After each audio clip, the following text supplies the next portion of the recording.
안녕하세요. 우와! 한 시간의 한혜수입니다.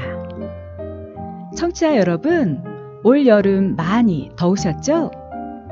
130만 년 만에 인류가 지상에 출현한 이후 가장 더운 해라 합니다. 더 이상 지구가 핫이 아닌 보일링의 시대가 시작되었다 하죠. 그 무더웠던 여름도 어느덧 끝자락에 와 있습니다. 조금만 더 버텨내면 하늘은 높고 바람도 시원한 가을이 오겠죠? 이 여름의 끝자락, 손님 한 분을 모셨는데요. 엄마의 택배라는 작품을 쓰신 신계원 작가님을 모시고 우와! 한 시간을 가져보도록 하겠습니다. 작가님, 어서 오세요. 네, 반갑습니다. 안녕하세요. 저는 신계원입니다. 이렇게 우아한 사람이 반갑게 맞아주시니 한결 마음이 편안해지는데요. 감사합니다. 마음이 네. 편하신다고 하니까 저도 마음이 더욱더 편해지는데요. 네. 예, 엄마의 택배. 제목만 봐도 엄마와 관련된 글이구나 라는 생각이 드는데요. 신 작가님의 어머니는 어떤 분이셨을까요? 네, 저희 어머니는 많이 특별하셨어요. 저희 아버지한테는 19순정 여인인데 유독 저한테만 경상도 말로 억수로 바쁜 동해 번쩍 서해 번쩍 번개 엄마라고 해야 되나? 사고를 꼼짝달싹 못하는 딸이 아까워서 눈만 뜨면 뭐가 좋을까, 뭘 먹일까 온통 그 생각으로 사신 분이죠. 그래서 당신 마음에 들면 무조건 사서 바로 택배로 보내는 한마디로 택배 달인, 아니 사랑의 중독자셨죠. 아, 그러셨네요. 여기 사고로 꼼짝달싹 못하셨다 하셨는데 언제 어떤 사고를 당하셨는지 혹시 여쭤봐도 될까요? 네, 거의 20여 년 전 10월 끝자락에 조리사 실습을 하러 기분 좋게 길을 나섰는데 웅성거리는 소리에 눈을 떠보니 제가 병원에 누워 있더라고요. 근데 충격적인 건 교통사고로 무릎을 다쳐 전신마비 장애라는 거예요.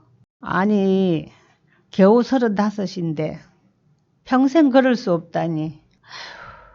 도저히 믿기지가 않았죠. 현실이 아니길 바랬죠. 35살이면 아이들도 돌봐야 하고 그리고 한창 왕성하게 활동할 시기인데 작가님께서 겪으셨을 일을 생각하니 정말 마음이 아픕니다. 친정 어머니께서 얼마나 걱정이 많으셨을지 너무너무 이해가 되네요. 그렇다면 작가님에게 엄마란 어떤 분이실까요? 네, 제겐 엄마는 빛이고 등대인 존재였어요. 힘들고 지치고 마음이 습해지면 저는 엄마를 생각하거든요. 그러면 무거운 것들이 조금은 가벼워지고 쉽게 안정이 되니까 성인이 된 두 아이 엄마인데도 엄마가 필요한가 봐요. 엄마 부르기만 해도 위로가 되니까요. 무슨 말씀인지 알죠. 제게도 저희 엄마 또한 부르기만 해도 위로가 되는 그런 분이셨거든요. 어머, 그러세요? 예. 그럼 우리 같은 동지네요? 맞아요. 같은 동지예요. 네. 엄마의 택배를 쓰시게 된 특별한 이유가 있지 않을까 싶은데 어떠세요? 특별한 이유 있으시죠? 네. 이 글을 쓰게 된 계기는요. 제 친정이 밀양 산골이라 거리도 멀고 또 시부모님과 같이 살다 보니 자주 오시지도 못하고 또 사돈에게 죄인 아닌 죄인이 된 것 같아 늘 노심초사 안절부절하셨죠. 그런가 하면 4달 만이라도 고향에 내려와 같이 살자는 엄마한테 저는 절대 걷지 못하면은 고향 땅은 밟지 않겠노라 매몰차게 거절했었거든요. 그런데 그때 엄마가 많이 아프셨나 봐요. 위암이라는 것을 가족 그 누구에게도 말하지 않으셨어요. 그것도 모르고 저는 투정만 부렸으니 얼마나 한심합니까? 한마디로 철부지였죠 뭐. 그 죄송함이 지금도 명치끝에 딱 붙어 있어. 아주 많이 늦었지만 용서를 구하는 마음이 이거를 통해 전해졌으면 좋겠어요. 아, 정말 부모와 자식 간의 관계는 참 그런 것 같아요. 받은 사랑에 비해 자식들은 해드린 게 없는 것 같고 또 늘 부족하기만 하다는 생각이 들죠. 저도 그렇거든요. 자, 네. 그러면 지금부터는 작품을 자세히 살펴보도록 하겠습니다. 사실 글이란 게 참 첫 문장 쓰기가 참 어렵잖아요. 작가님의 작품 첫 문장 직접 읽어주시겠습니까? 그럴까요? 예. 띵동 띵동 띵동. 땀방울이 송송 맺힌 택배 아저씨의 얼굴에서 추억 한 자락을 부여잡는다. 오전에 택배가 왔는데 또 뭐지? 하고 주소지를 보니 고향집 주소였다. 아무 생각 없이 에구 우리 엄마를 누가 말려. 말이 끝나기도 전에 제라벨이 울렸다. 와, 첫 문장이 그냥 귀에 쏙쏙 들려오는데요. 간결하고 쉽게 들리는데, 그래도 첫 문장 쓰실 때 참 여러 가지 감정들이 드셨을 것 같아요. 어떤 감정이 제일 많이 드셨을까요? 네, 아픔 있죠.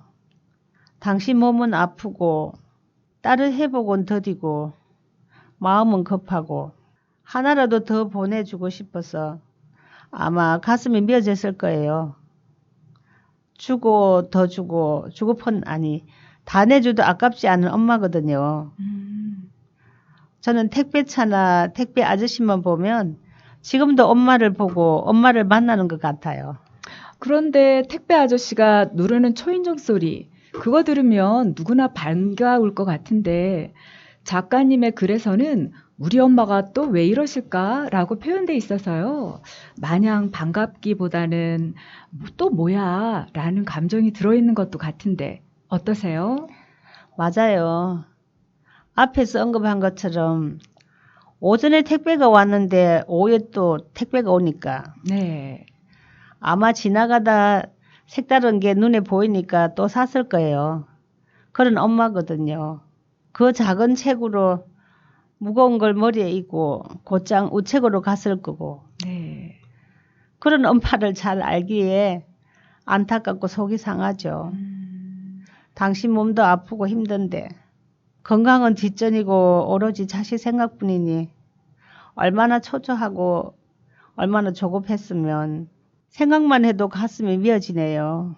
그러게요. 저도 딸인지라 말씀 들어보니 엄마에 대한 작가님의 안타까운 마음이 충분히 이해가 갑니다. 아, 그리고 작품 중간 부분에서는 어머니가 신 작가님 집에 오실 때 어떤 물건들을 사들고 오시는 게 아주 자세히 묘사가 되어 있는데요. 이 부분도 작가님께서 직접 읽어주시겠어요? 네, 그럴까요? 예. 일산역에서 거의 5분 거리밖에 되지 않는 딸 집에 오시면서 엄마는 택시를 타고 오셨다. 마침 재래시장 장날이라 그냥 지나칠 엄마가 아니었다. 쉴 틈도 없이 벌써 엄마의 마음은 이미 베란다에 가 있었다. 잔뜩 풀어놓은 부엌 베란다엔 속꼬리, 미꾸라지, 배추, 마늘 등 육회 공군이 다 모인 듯 했다. 오랜만에 엄마를 만난다는 설렘에 가득 부풀어 있던 나는 짐을 보는 순간 풍선 바람 빠지듯 힘이 쭉 빠졌다. 아, 감사합니다. 저는 이런 개인적으로 친정 엄마가 속골이나 미꾸라지, 마늘 뭐 이런 것들 주시면 참 좋을 것 같은데 작가님은 풍선 바람 빠지듯 힘이 쭉 빠진다라는 표현을 하셨는데요. 그 표현은 어떤 마음이셨을까요? 네, 힘이 빠지죠.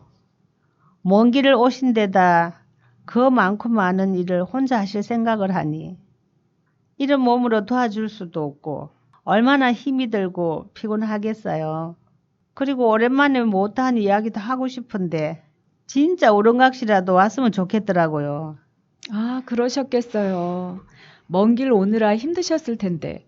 그냥 쉬시며 신 작가님이랑 이런 얘기, 저런 얘기 나누면 참 좋았을 텐데. 어머니는 그런 것 같아요. 또 좋은 거 딸에게 먹이고 싶은 마음에 또 힘들려 일을 하셨을 것 같아요. 속상한 게 맞죠. 혹시 지금 어머니는 생존에 계시나요? 아니요. 그러니까 2010년도에 천국으로 가셨으니까 어느새 13년이 지났네요. 어머, 저와 비슷하세요. 네. 저희 엄마도 돌아가신 지 거의 13년이 다 되어 가거든요. 그래요? 예. 어머. 저도 엄마에 대한 그립고 애절한 마음 방송에서 들려드린 적이 있거든요. 네. 작가님의 어머니에 대한 그 그리움이 이렇게 절절한 사모곡으로 탄생하지 않았나 싶어요. 아, 그리고 글을 읽다 보면 또 이런 문장이 나와요. 강원도 산골 마을에 홍아씨를 먹고 좋아졌다는 소식을 듣고 주소 하나만 들고 무작정 길을 나섰다.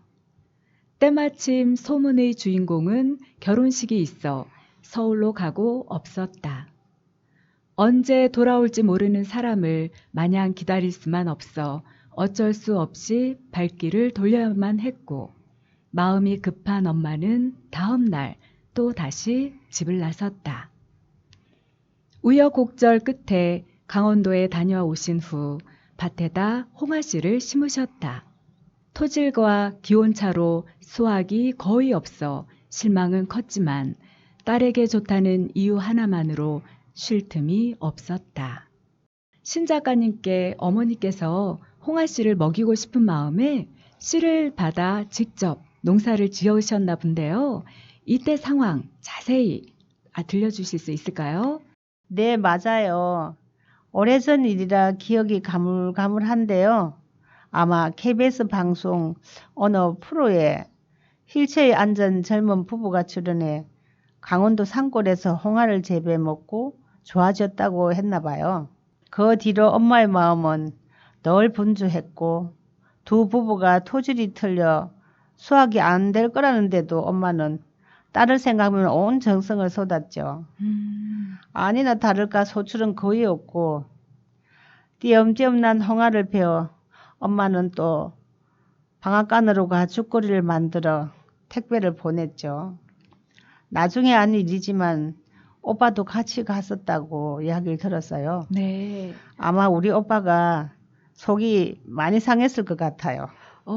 아닐 것 같은데요. 제 생각엔 오빠분이 속상하기보다는 작가님이 좋아지시길 간절히 기원하며 어머니 모시고 다녀오셨을 것 같은데요. 그럼요. 알죠. 잔적이 많은 오빠라 엄마를 생각하면 안타깝고 엄마 못지않게 아마 동생이 아까웠을 거예요. 맞아요. 그러셨을 것 같아요. 작품을 함께 나눌수록 어머니의 절절한 사랑과 그 끝없는 정성을 알 수 있어 정말 감동이 됩니다. 글 후반부엔 작가님이 어머니를 그리워하는 마음이 그대로 담겨 있는 문장도 있어요. 작가님이 직접 읽어주시겠습니다. 네, 그럴까요? 네. 문득 엄마의 땀 냄새가 그리워진다. 몇 달만이라도 시골로 내려와 함께 살자던 간절한 목소리가 지금도 내 귓가에 맴돌다 사라진다. 걷지 못하면 고향 땅에 가지 않겠노라. 매몰차게 부딪혔던 딸. 조금 더 일찍 엄마의 마음을 받아들였더라면 뒤늦은 깨달음에 눈시울을 적신다. 시선을 하늘로 올리자 허공을 가르는 아지랑이 뒤로 온화한 엄마의 모습이 시야로 들어온다. 네, 잘 들었습니다. 첫 문장에 어머니의 땀 냄새가 그리워진다고 하셨는데 땀 냄새는 작가님께 또 어떤 의미가 있을까요? 네, 땀 냄새. 네. 저는 지금도 힘들면 엄마의 땀 냄새를 더듬어요. 우리 엄마한테만 풍기는 그 독특하고 오묘한 냄새를요. 네. 그 냄새는 아마 세상에 단 하나뿐인 안정제 같은 특효약이라 오직 저만 살 수 있고 저만 느낄 수 있거든요. 아, 맞아요. 그러죠. 신 작가님만 사실 수 있죠. 아무도 못 살 거예요. 네. 예. 작가님과 말씀 나누다 보니, 벌써 방송을 마무리할 시간이 되었는데요. 혹시 청취자분들께 전하고 싶은 말씀이 있다면 한 말씀 부탁드릴게요. 네. 고향 라디오를 청취하고 계신 여러분, 오늘 두서없이 많은 이야기를 했는데요. 길다면 길고 짧다면 짧은 삶을 살아오면서 아프고 나니까 깨달음이 생기더라고요. 마냥 곁에 계실 줄만 알았던 부모님도 세월 앞에서는 어쩔 수 없더라고요. 정작 부모님이 떠나고 안 계시니까 온통 후회뿐이더라고요. 그때 그럴 걸, 그랬더라면 좋았을 걸 하면서요. 여러분은 저처럼 절대 미루지 마세요. 부모님이 살아계실 때 자주 찾아뵙고 자주 전화하고 사랑한다 마음껏 표현하시고 마음껏 안아주시고 터치하세요. 같이 교감하는 그 살가움이 진짜 참된 효도니까요. 폭염에 폭우에 반복되는 힘든 여름 모두 건강하시고 행복하세요. 감사합니다. 네, 지금까지 신계원 작가님을 모시고 엄마의 택배라는 작품에 대해 나눠봤는데요. 소중한 시간 함께 해주셔서 너무 감사드리고, 네, 저도 감사드립니다. 예, 앞으로 더 좋은 작품, 좋은 활동 기대할게요. 네, 감사합니다. 예, 감사합니다. 감사합니다. 예. 저는 어느 가을날 소소한 이야기 들고 청취자분들 다시 만나러 올게요. 지금까지 기술의 박수진, 진행의 한혜수였습니다.